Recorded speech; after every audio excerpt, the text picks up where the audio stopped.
First Alert Forecast, certified most accurate by Weather Rate.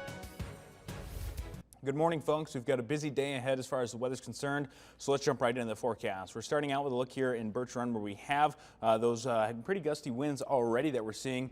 And some of those moving through quite significantly at the moment. We do have the camera bouncing all over the place there. And as you can see, the flag is waving quite well out there as well. Those temperatures across the area, this is where we stand starting out our day in the 60s. I mean, this is June or July style weather here for us. And here we are in November taking it very happily. But of course, that does come along with active weather when we get this warm this late into the season. So we've got clear skies into the thumb down to Flint, starting to build in those clouds for the rest of the areas. And you can see some of those cloud icons starting to update there as those clouds increase. So again, mid 60s for most locations. Houghton Lake still holding on to 57 degrees right now.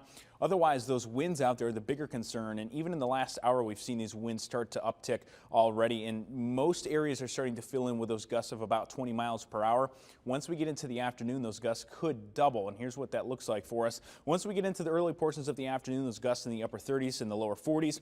Once we get later on into the day, the lower to mid 40s on average. That doesn't account for those higher level gusts that we could see over 45, potentially to 50 miles per hour.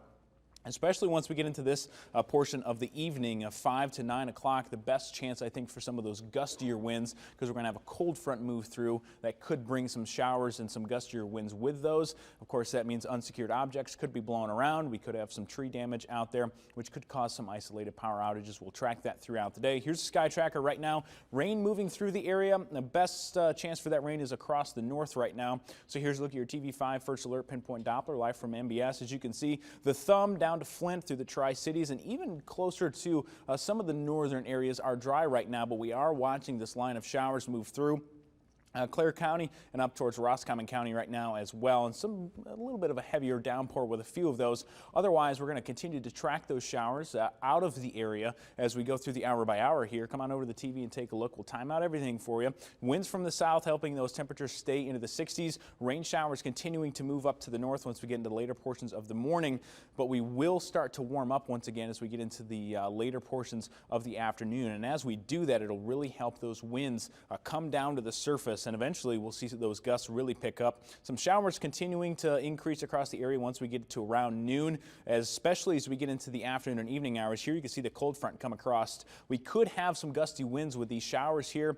It's not impossible to get some severe weather in the way of those wind gusts from this, though I don't really expect any lightning or anything from that, but we could have some of those heavier bursts of rain and potentially those gusty winds coming along with it.